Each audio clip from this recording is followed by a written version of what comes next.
Bismillahirrahmanirrahim. Alhamdulillah. Alhamdulillahilladzi hadana lihada wa ma kunna linahtadiya laula an hadana Allah. Asyhadu an la ilaha illallah wahdahu la syarikalah. Ilahul awwalin wal akhirin. Wa asyhadu anna Muhammadan abduhu wa rasuluh. Salawatu rabbi wa salamuhu alaihi wa sallama tasliman katsira, amma ba'd. Kaum muslimin wal muslimat, ikhwani wa akhwati rahimani wa rahimakumullah. Alhamdulillah, di malam hari ini kita bersyukur kepada Allah Subhanahu wa taala karena kita diberi taufik oleh Allah Subhanahu wa taala diberi kesempatan sehingga kita bisa kembali melanjutkan dari kajian rutin kita yang dilaksanakan di tempat ini. Telah kita selesai pembahasan tentang kitab sebelumnya, 6 pelajaran penting dari sirah Nabi sallallahu alaihi wa alihi wasallam, dan insyaallah taala kita akan lanjutkan dengan kitab-kitab yang lain. Di malam hari ini insyaallah taala kita akan mengkaji sebuah tema yang sangat penting untuk diketahui, yaitu tema yang mungkin panitia telah sebar, yaitu tentang besarnya nikmat hidayah di dalam kehidupan ini. Sebelum saya berbicara tentang besarnya nikmat hidayah, ya, perlu dulu kita pahami bahwa tak satu pun makhluk yang hidup di atas muka bumi ini kecuali pasti Allah Subhanahu wa taala telah memberikan fasilitas dan nikmat yang lengkap kepada hamba tersebut. Wa asbaghu alaikum ni'amahu zahiratan wa batinah. Kata Allah Subhanahu wa taala, dan Allah lah yang mentasbigh, yang menyempurnakan nikmat kepada kalian, baik itu nikmat yang zahir ataupun nikmat yang batin. Dan di antara kebaikan Allah Subhanahu wa taala kepada hamba-hambanya, bahwa apapun yang diminta, ya, yang dimohon oleh seorang hamba dalam kehidupan ini kepada Allah, pasti Allah akan beri.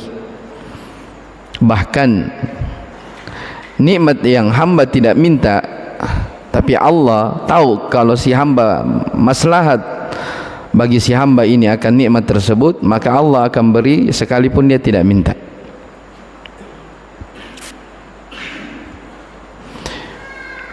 Allah Subhanahu wa taala menyebutkan dalam Al-Quran, wa atakum min kulli ma sa'altumuh wa in ta'uddu ni'matallahi la tuhsuha innal insana la zalumun kafar.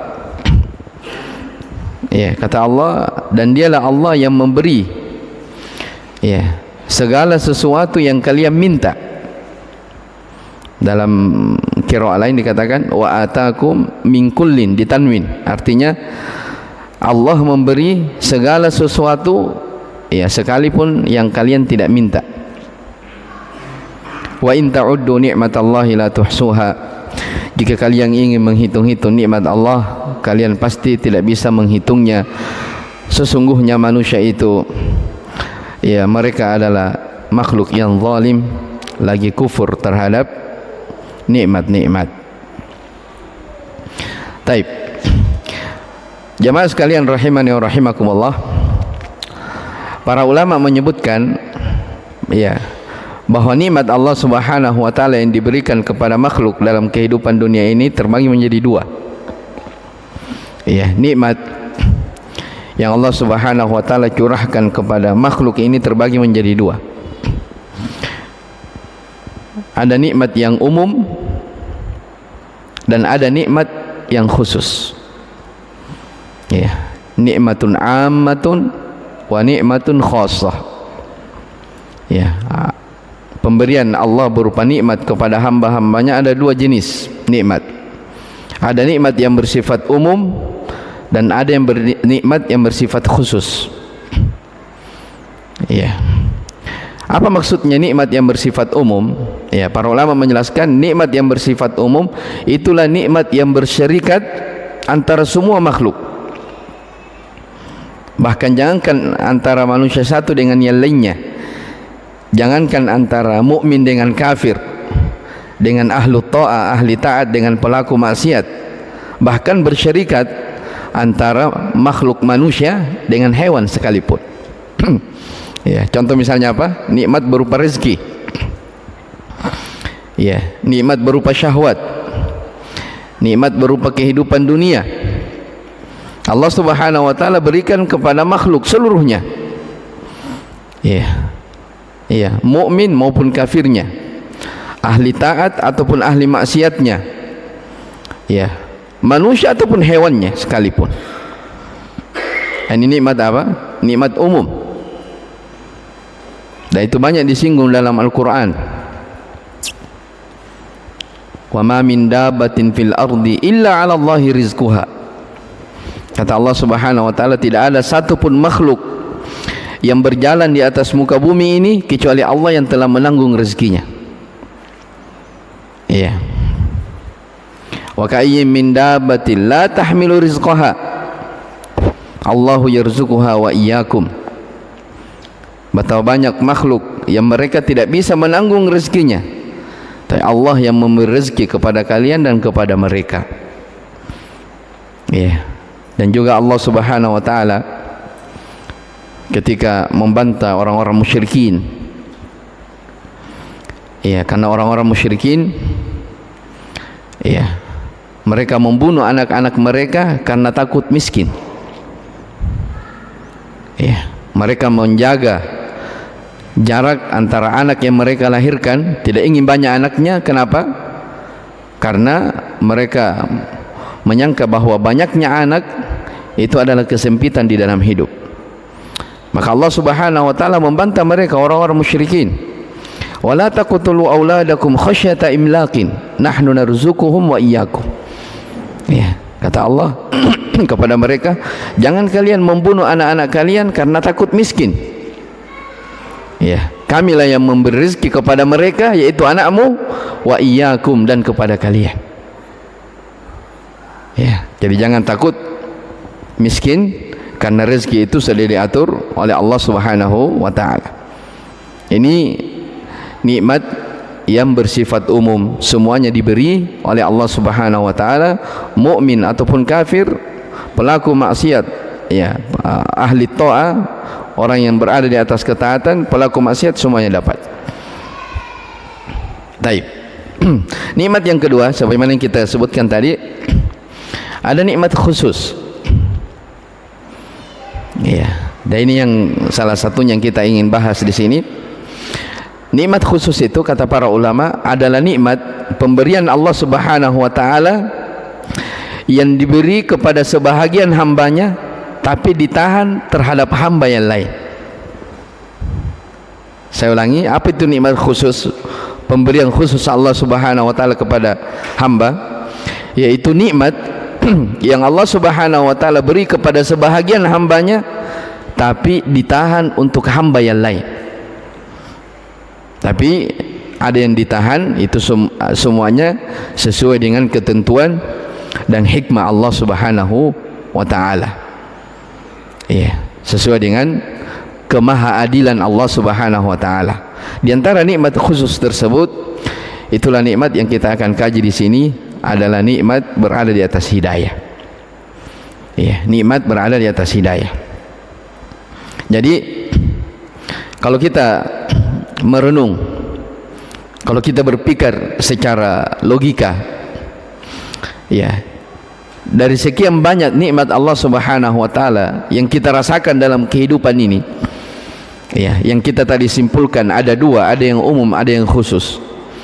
Ya, kira-kira nikmat yang terbesar itu yang mana? Yang umum atau yang khusus? Antum sudah dengar tadi penjelasannya.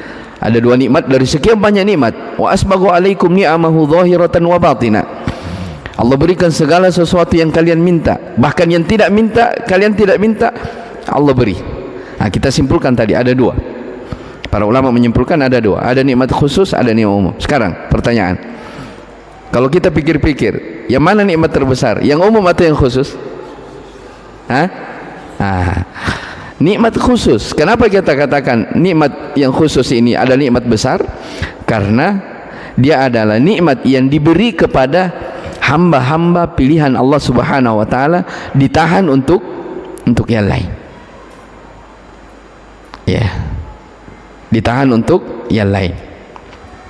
Kenapa Allah Subhanahu wa taala menahannya? Nah, sekali lagi itu semua apa? Di atas hikmah dan ketentuan Allah Subhanahu wa taala. Baik. Ikhwani wa akhwati rahimani wa rahimakumullah. Ada beberapa sisi yang saya akan sebutkan di sini biidznillah taala. Kenapa dikatakan nikmat hidayah ini adalah di antara nikmat terbesar dalam kehidupan? Ya. Alasan yang pertama saya akan sebutkan per poin supaya mudah dipahami. Alasan yang pertama kenapa nikmat hidayah ini adalah nikmat besar. Yang pertama yang tadi saya sebutkan, karena nikmat hidayah adalah nikmat yang Allah Subhanahu wa taala berikan kepada hamba-hamba pilihan Allah, tidak diberi kepada semua orang. Ya, atau bahasa lain, hidayah itu murni di tangan Allah Subhanahu wa taala. Ya. Hidayah itu tidak dimiliki oleh orang-orang kaya, tidak bisa dibeli orang-orang miskin, tidak. Ya. Betapa banyak orang kaya tidak mengenal Islam. Ya, betapa banyak orang bergeliman dengan harta tapi dia tidak mengenal sunnah. Ya, betapa banyak orang punya kekuasaan tapi dengan kekuasaannya, ya, mungkin dia berkuasa separuh bumi di dunia ini, tapi dengan kekuasaannya dia tidak bisa membeli hidayah yang berada di tangan Allah Subhanahu wa taala. Iya. Kenapa? Karena hidayah itu adalah murni milik Allah Subhanahu wa taala. Iya. Olehnya itu Allah Subhanahu wa taala berfirman dalam Al-Qur'an, "May yuridillahu ayyahdiyahu yashrah sadrahu lil Islam." Barang siapa yang dikehendaki oleh Allah Subhanahu wa taala, maka dia akan dilapangkan dadanya untuk menerima keislaman. Wa may yurid, tapi siapa yang dikehendaki oleh Allah, yaj'al sadrahu dayyiqan harajan ka'annama yas'adu fis sama'. Sebaliknya, siapa yang dikehendaki oleh Allah, maka dadanya itu terasa sempit. Ya, sesak dia untuk menerima keislaman, seakan-akan dia naik di tebing yang tinggi. Ya, kita tahu ya, orang yang menanjak sesuatu yang tinggi, naik tangga, kalau semakin capek dia, ya, oksigen semakin sempit, dadanya apa? Ya, susah bernafas. Nah, seperti itulah apa? Orang yang ditahan hidayah keislaman. Ya. Saking besarnya nikmat hidayah ini, Nabi sallallahu alaihi wasallam selalu jadikan ketika beliau akan berpidato yang dikenal dengan khutbatul hajah, selalu dibaca ini. Iya. Kita tahu semuanya, sering kita dengar. Inna asdaqal hadithi kitabullah. Ya, sesungguhnya sebaik-baik ucapan adalah kitab Allah. Wa khairul hadi nabiyina Muhammadin sallallahu alaihi wasallam. Sebaik-baik petunjuk adalah petunjuk Nabi sallallahu alaihi wasallam. Ya, atau sebelumnya, may yahdihillahu fala mudhillalah wa may yudlil fala hadiyalah. Ya, ini sabda Nabi sallallahu alaihi wasallam di khutbatul hajah, selalu diulang-ulangi. Kata Nabi sallallahu alaihi wasallam, ya may yahdihillahu fala mudhillalah. Barang siapa yang diberi hidayah oleh Allah, tidak ada yang bisa menyesatkannya. Ya. Tapi sebaliknya, siapa yang disesatkan oleh Allah, maka tidak ada yang bisa seorang pun memberi hidayah kepadanya. Coba lihat. Ini menunjukkan bahwa ya, hidayah di tangan Allah Subhanahu wa taala. Tapi ingat ya, sebentar kita akan bahas juga bahwa hidayah itu dibagi oleh Ibnu Qayyim ada 3 atau 4 jenis. Ya, di antaranya kalau dibagi ada 2, sebentar kita jelaskan. Ada dikenal nanti dengan hidayah itu at-taufiq wal ilham. Ya, ini murni Allah yang memberi seperti yang kita bahas ini. Dan ada juga nanti hidayatul taufiq wal irsyad atau hidayatul dalalah wal bayan. Hidayah menunjukkan kepada jalan. Ya. Misalnya ada orang berdakwah mengajak kepada kebaikan, itu namanya orang yang mengajak kepada hidayah. Baik. Sebentar kita sebutkan. Baik.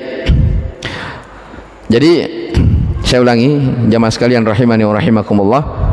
Sisi pentingnya kenapa dikatakan hidayah adalah di antara nikmat besar dalam kehidupan, karena ini adalah nikmat khusus yang Allah beri kepada hamba-hamba pilihannya. Bahkan para nabi sendiri, ya, ini menunjukkan ya bahwa hidayah itu murni milik Allah Subhanahu wa taala. Bersyukur siapa yang diberi. Bahkan para nabi dan rasul saja, ya, mereka sendiri ada orang-orang yang mereka cintai. Ya, ada kerabat-kerabat yang mereka inginkan mendapatkan hidayah mengikuti jalannya. Tapi subhanallah, karena hidayah di tangan Allah Subhanahu wa taala, banyak dari nabi dan rasul mereka menginginkan hidayah untuk keluarga-keluarganya, tapi mereka tertahan. Kenapa? Menunjukkan ya, Allah beri hidayah kepada siapa yang dikehendakinya, dan Allah tahan hidayah itu bagi siapa yang dikehendakinya. Ya, contoh saja Nabi Nuh alaihi salam. Ya, Nabi Nuh alaihi salam, ya, istri dan anaknya sendiri kafir. Ya. Bayangkan, istri dan anaknya sendiri kafir. Padahal Nabi Nuh adalah rasul yang paling pertama diutus oleh Allah Subhanahu wa taala di atas muka bumi. Ya. Diceritakan dalam Al-Quran ketika Nabi Nuh sudah berdakwah, ya, walaqad arsalna nuhan ila qaumihi falabitha fihim alfasanatin illa khamsina ama. Kata Allah, kami mengutus Nuh berdakwah kepada kaumnya selama 1000 kurang 50 tahun. Berapa itu? 950 tahun. Ya, 950 tahun. Bayangkan ya. Ya, 950 tahun berdakwah. Bagaimana dengan umurnya? Subhanallah. Bagaimana dengan umur beliau? Beliau berdakwah, Nabi Nuh alaihissalam 950 tahun. Iya. Kapan? Apakah ada waktu-waktu tertentu berdakwah setiap pekan, setiap ba'da maghrib isya? Tidak ada. Nabi Nuh itu berdakwah siang dan malam. Kata Nabi Nuh, inni da'autu qaumi lailan wa nahara. Sesungguhnya saya berdakwah mengajak kaumku siang dan malam. Ya, subhanallah. Siang dan malam berdakwah 950 tahun. Tapi ternyata ya, menunjukkan mahalnya hidayah, anak dan istrinya tidak mau mengikuti ajaran Nabi Nuh. Ya. Bahkan ketika sudah melihat, ya, anaknya ini sudah melihat mukjizat-mukjizat, Nabi Nuh sudah membuat perahu. Ya, sudah ada banjir bandang ini. Nabi Nuh sudah di atas perahu. Nabi Nuh sudah masih mengajak anaknya, ya bunayyarkam ma'ana wa la takum ma'al kafirin. Disebutkan dalam surah Nuh atau surah Hud. Wahai anakku, ini panggilan lembut, ya bunayya, wahai anakku, naik di perahu, ayo sama-sama, jangan kamu ikut di rombongannya orang-orang kafir. Ya, ini sudah disiksa, ini sudah tenggelam. Apa dia bilang? Kata anaknya, sa'awi ila jabalin ya'simuni minal ma'. Enggak, saya tidak mau ikut. Saya akan berlindung ke gunung supaya saya selamat dari banjir. Padahal sudah disiksa ini. Ya, sudah melihat bahwa Nabi Nuh ini yang benar, berada di atas perahu, ditolong oleh Allah. Ketika diajak dia tidak mau. Katanya, saya mau pergi di gunung berlindung dari banjir bandang. Itu menunjukkan apa? Mahalnya hidayah.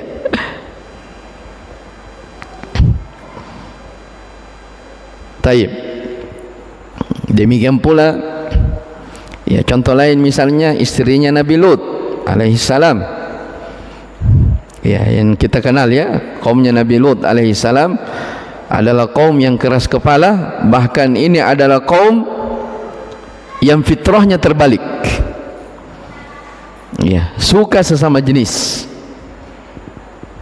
ya, suka sesama jenis. Jadi kaum Nabi Lut, laki-laki suka sama laki-laki, perempuan suka sama perempuan, ya. Di antara yang ikut dari penyakit yang begitu luar biasa ini, sampai hewan tidak seperti itu, ya, adalah istrinya.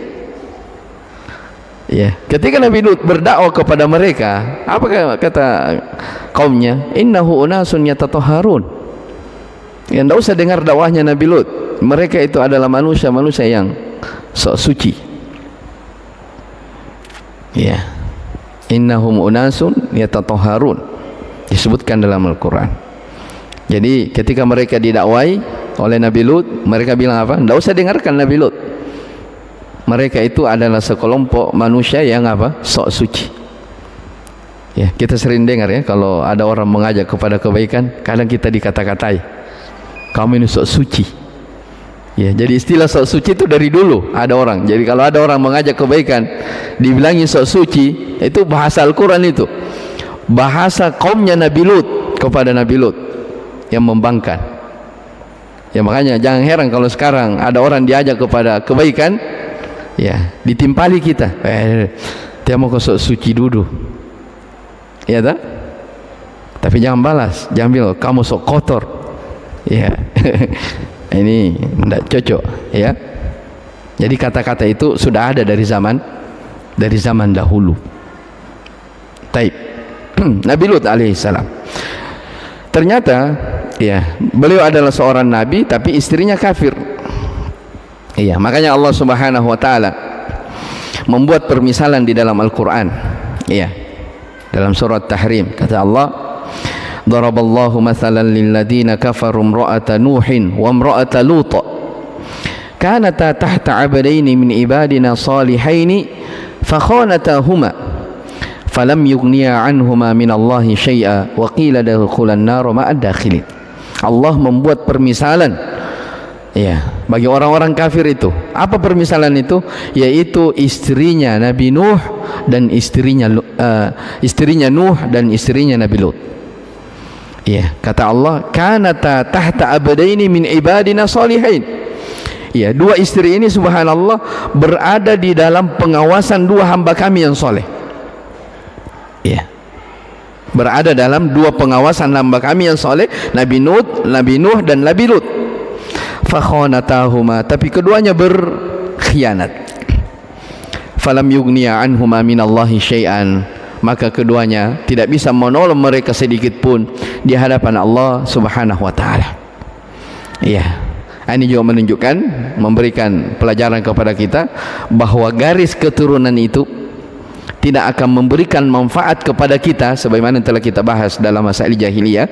Tidak akan memberikan manfaat kepada kita kalau kita tidak beriman terhadap, ya, apa yang diimani, ya, berupa kebenaran.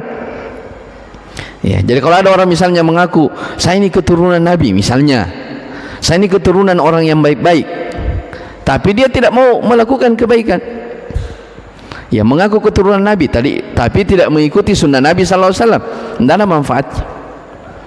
Tidak ada manfaatnya. Ya, buktinya ini istrinya siapa? Nabi Nuh. Ya, buktinya istrinya Nabi Lut. Ini istrinya ini. Tapi kata Allah, falam yughniya anhuma minallahi syai'a. Keduanya, yaitu Nabi Nuh dan Nabi Lut, tidak bisa menolong mereka berdua, yaitu istri-istrinya. Ya, makanya Nabi SAW mengatakan apa? Man batta'a bihi amaluhu lam yusrib bihi nasabuh. Ya, siapa yang amalannya lambat, nasabnya tidak bisa mempercepat hisabnya. Ya, jelas ya. Ketika orang-orang musyrikin bangga, orang-orang Yahudi bangga karena mereka adalah keturunan Nabi. Ya, orang-orang Yahudi sifat mereka bangga karena mereka menyangka dia adalah keturunan Nabi. Ya, yang semuanya berasal dari Nabi Ibrahim, dari Ishak bin Yakub bin Ibrahim. Ya, ketika mereka bangga dengan keturunannya, demikian pula orang-orang musyrikin bangga karena bilang kita ini keturunan dari Nabi Ismail. Ya, Allah bilang kepada mereka, tilka ummatun qad khalat. Ya, laha ma kasabat wa lakum ma kasabtum. Ya, itu umat yang telah berlalu. Ya, untuk apa kalian bangga-banggakan? Ya, nenek-nenek moyang kalian para nabi yang telah berlalu, itu umat yang telah berlalu. Laha ma kasabat, amalan mereka untuk mereka, wa lakum ma kasabtum, amalan kalian untuk kalian. Ya, untuk apa dibanggakan? Kecuali kalau kamu beriman kepada mereka, itu baru. Ya, jadi garis keturunan tidak ada manfaatnya kalau seseorang tidak mengikut kepada seorang nabi tersebut. Taib. Jamaah sekalian rahimani wa rahimakumullah. Ini contoh ya Nabi Nuh, demikian pula Nabi Lut. Ya, demikian pula misalnya contoh lain, Nabi Ibrahim alaihissalam. Ya, Nabi Ibrahim beliau mendapatkan gelar Khalilullah. Ya, Khalilullah, kekasih Allah Subhanahu wa taala. Ya, orang yang sangat dicintai oleh Allah Subhanahu wa taala. Tapi bersamaan dengan beliau adalah Khalilullah, ya, beliau tidak bisa memberi hidayah kepada apanya? Kepada bapaknya. Ya, bapaknya adalah orang yang beliau sangat sayangi.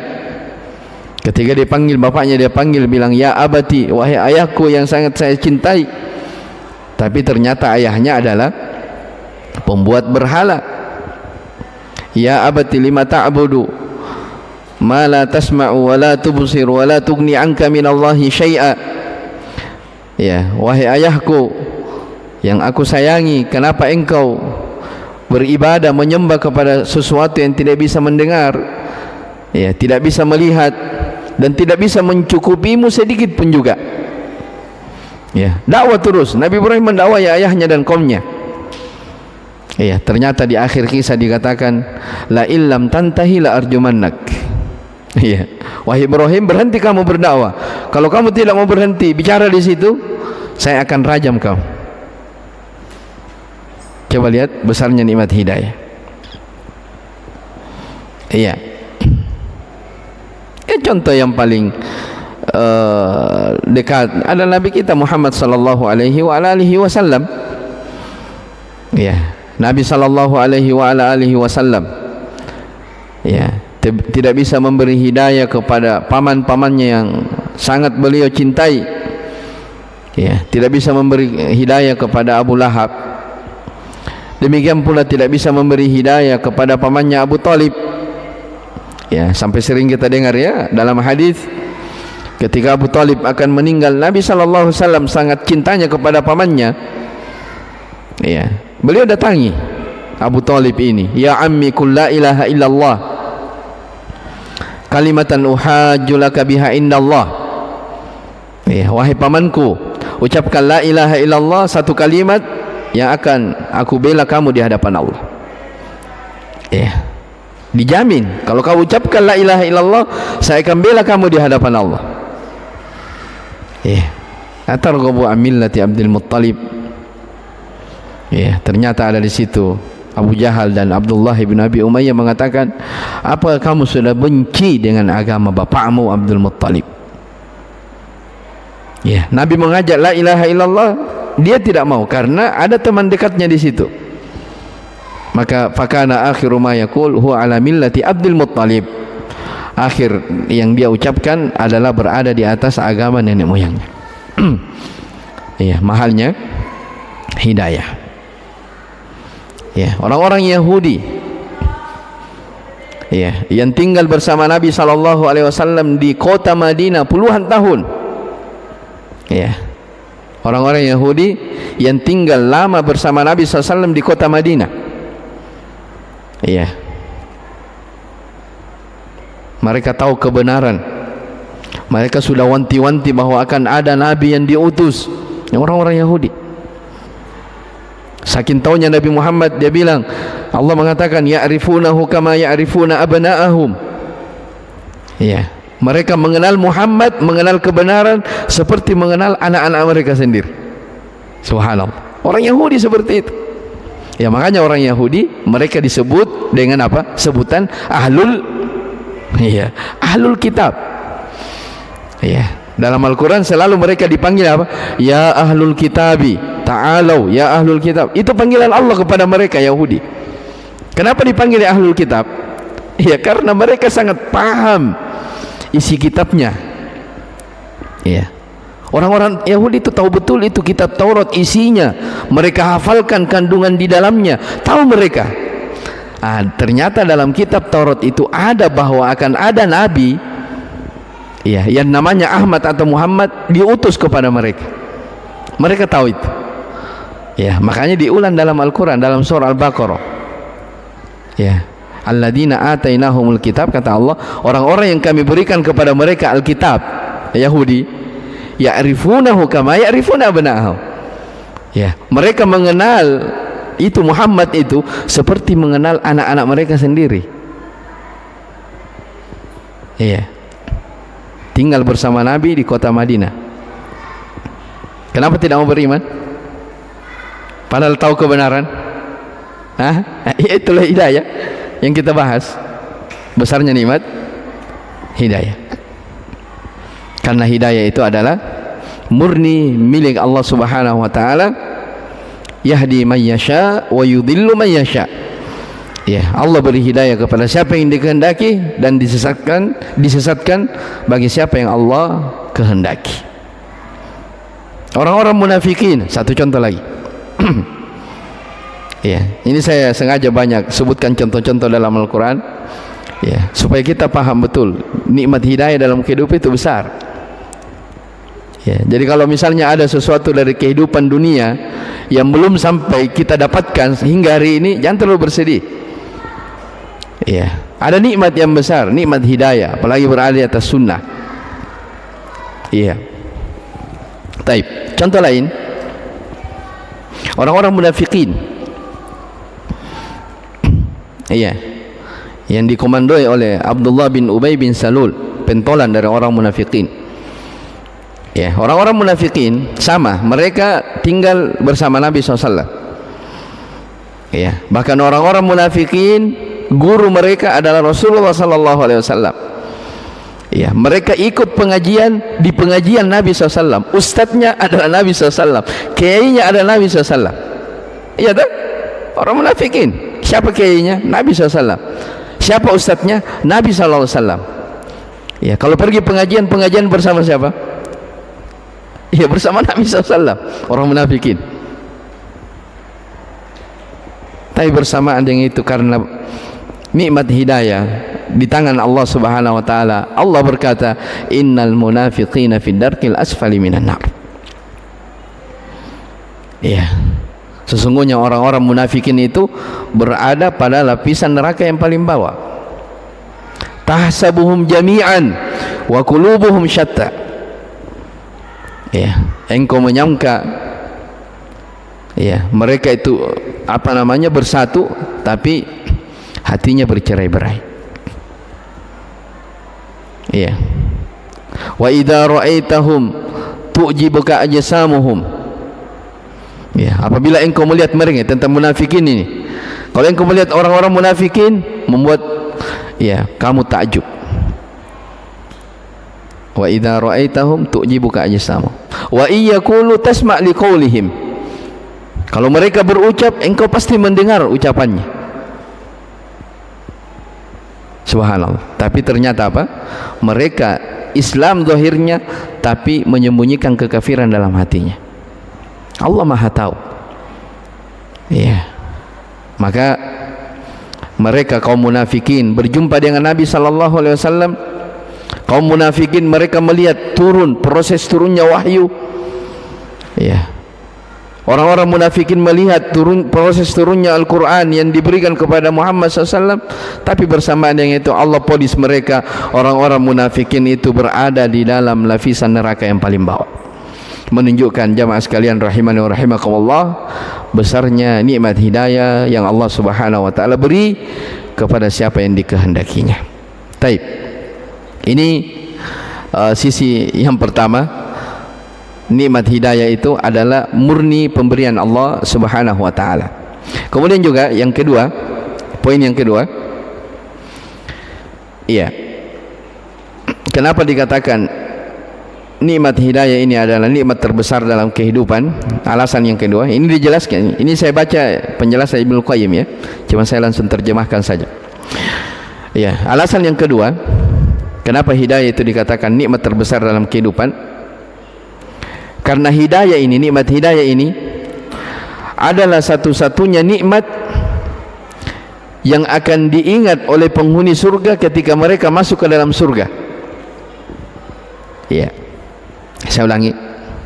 Dari sekian banyak nikmat yang manusia rasakan dalam kehidupan dunia ini, ya, di akhirat nanti, ya, ketika manusia awal kali menginjakkan kakinya masuk ke dalam surga, tidak ada nikmat kehidupan, tidak ada nikmat yang mereka ingat di waktu mereka dulunya di dunia ketika mereka sudah masuk ke dalam surga, kecuali nikmat hidayah. Ya, padahal kalau kita pikir-pikir deh, banyaknya itu nikmat yang kita rasakan di dunia ini, pemberian Allah Subhanahu wa taala, tapi di akhirat dilupakan semuanya. Yang teringat adalah apa? Hanya nikmat Allah beri kepada dia hidayah sehingga dia bisa masuk ke dalam surga. Dan itu yang diabadikan dalam Al-Quran. Wa naza'na ma fi sudurihim min ghillin. Ya, wa qalu alhamdulillahi alladhi hadana li hadza wa ma kunna linahtadiya laula an hadana Allah. Ya, mereka mengatakan, yaitu penghuni surga, alhamdulillah, segala puji bagi Allah, alladzi hadana, yang telah memberi hidayah kepada kami.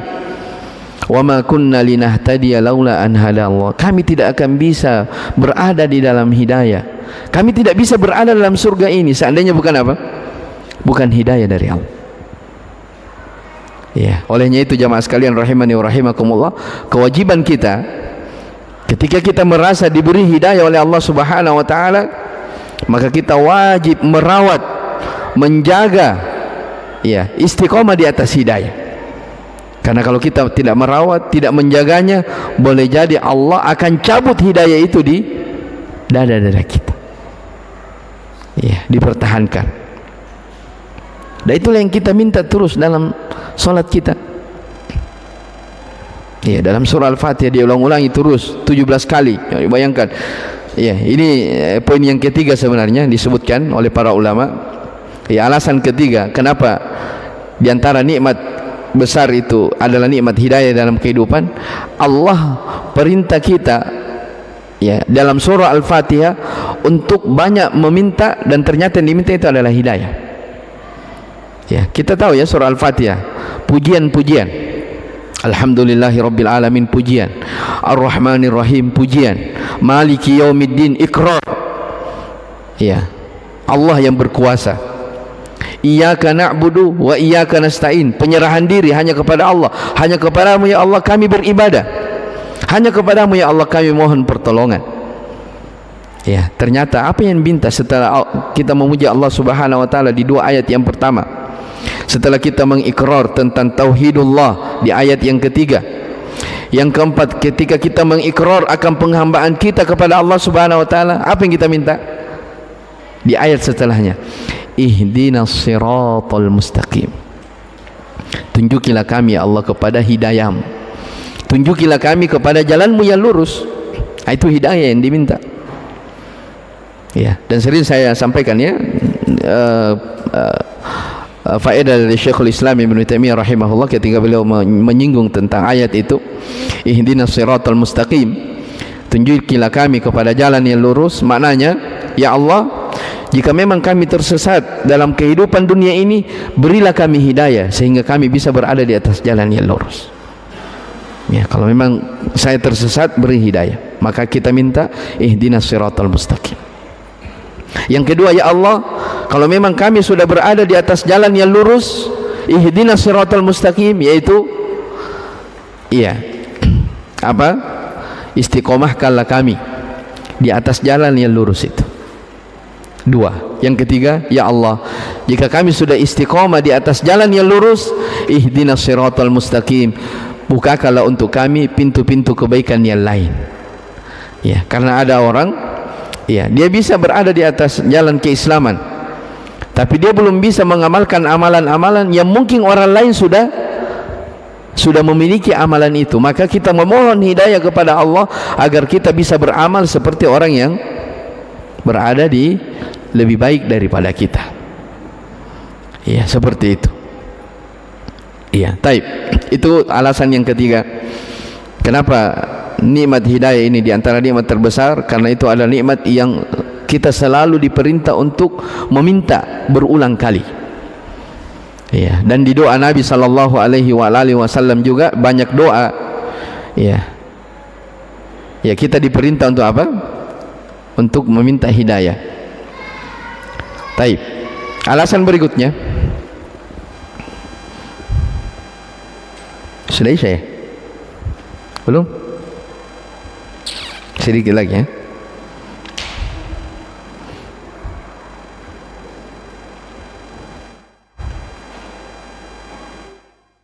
Masya Allah, 1 menit lagi. Taib. Di antara alasan disebutkan oleh para ulama kenapa nikmat hidayah ini di antara nikmat besar dalam kehidupan adalah nikmat hidayah adalah di antara nikmat yang banyak diingatkan Allah Subhanahu wa taala kepada Nabi Muhammad sallallahu alaihi wasallam. Maka itu menunjukkan bahwa nikmat hidayah adalah nikmat yang besar. Adalah nikmat yang banyak diingatkan. Ya, Allah banyak mengingatkan kepada nabinya Muhammad sallallahu alaihi wasallam. Ya, di ayat yang mungkin kita hafal semua, wa wajadaka dhallan fahada. Ya, Allah mendapati engkau ya Muhammad sebagai orang yang tersesat, kemudian Allah memberi hidayah kepadamu. Ya, wa kadzalika auhayna ilaika ruhan min amrina ma kunta tadri mal kitabu walal imanu walakin ja'alnahu nuran nahdi bihi man nasha'u min ibadina wa innaka latahdi ila siratim mustaqim. Kata Allah Subhanahu wa taala kepada nabinya sallallahu alaihi wasallam, demikianlah kami wahyukan kepadamu wahai Muhammad ruh dari kami, yaitu Al-Qur'an. Iya, ma kunta tadri mal kitab, sebelumnya engkau wahai Muhammad tidak tahu apa itu kitab. Ya, sebelumnya engkau Muhammad tidak tahu apa itu keimanan. Ya, walakin ja'alnahu nuran nahdi bihi man nasha'u min ibadina, akan tetapi kami menjadikannya cahaya yang kami beri hidayah kepada siapa yang kami kehendaki dari hamba-hamba kami. Wa innaka latahdi ila siratim mustaqim, sesungguhnya engkau betul-betul memberi hidayah kepada jalan yang lurus. Ya, menunjukkan apa? Nikmat terbesar dalam kehidupan ini adalah nikmat hidayah, karena nikmat yang banyak diulangi oleh Allah mengingatkan kepada Nabi-Nya sallallahu alaihi wasallam. Taib. Berikutnya. Sudah berapa nih? Hah? Oh ya, antum catat, saya kira tidak catat. Kalau tidak catat berarti Imam Bukhari ini semua. Taib. Saya catat-catat juga ini, antum tidak catat berarti. Berikutnya, ya kita selesaikan ya. Ada 2 pembahasan sebenarnya saya mau bahas.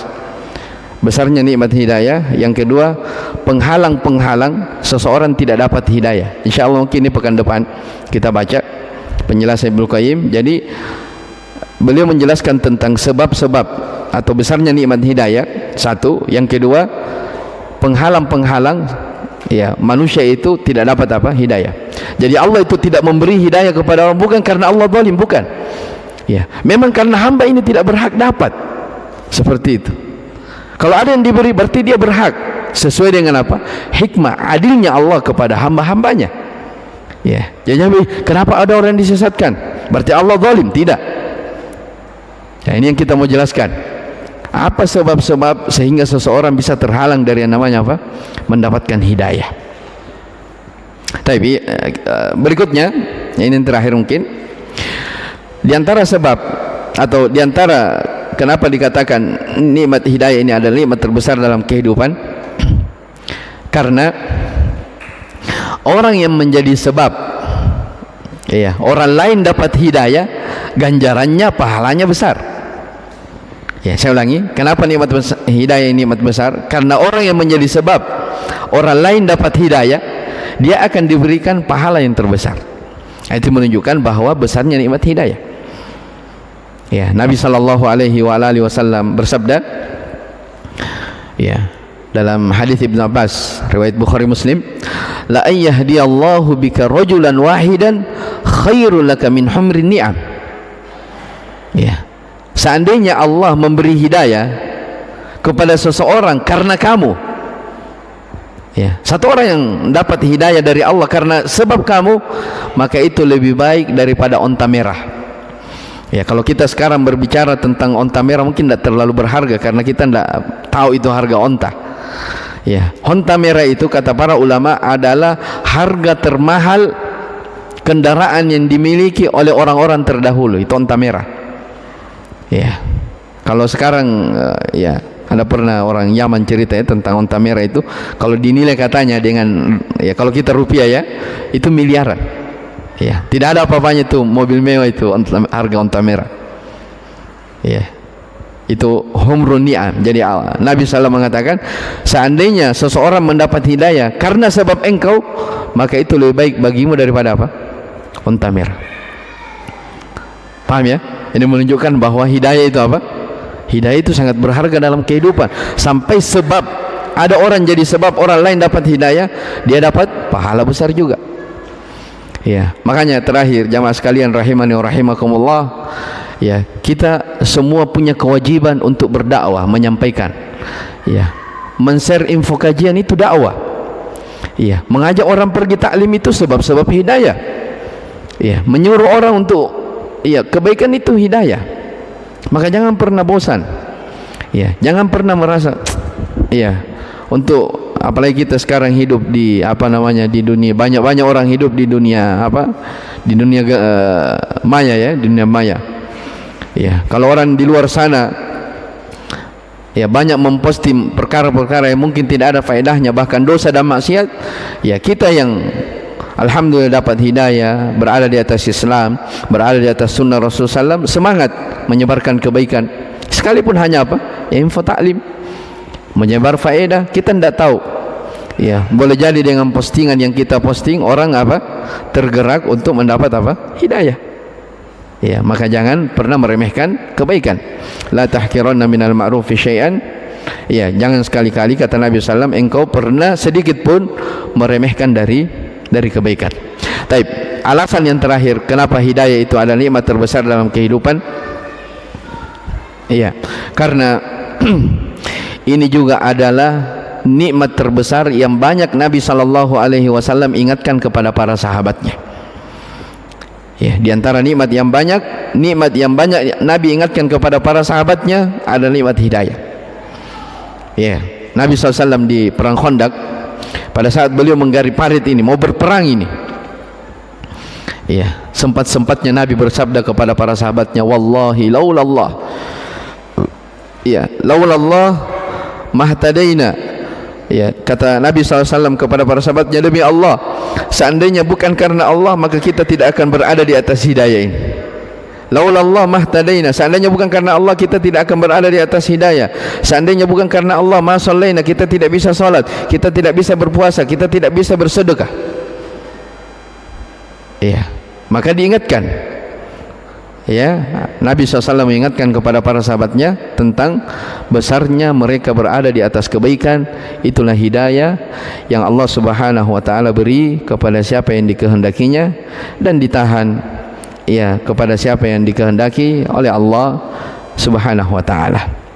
Baik, masih ada beberapa pembahasan terkait tentang hidayah. Insyaallah taala kita akan lanjut di pertemuan yang akan datang باذنillah taala. Wallahu taala alam. Subhanakallah bihamdik, asyhadu an la ilaha illa anta, astaghfiruka wa atubu ilaik. Walhamdulillahirabbil alamin.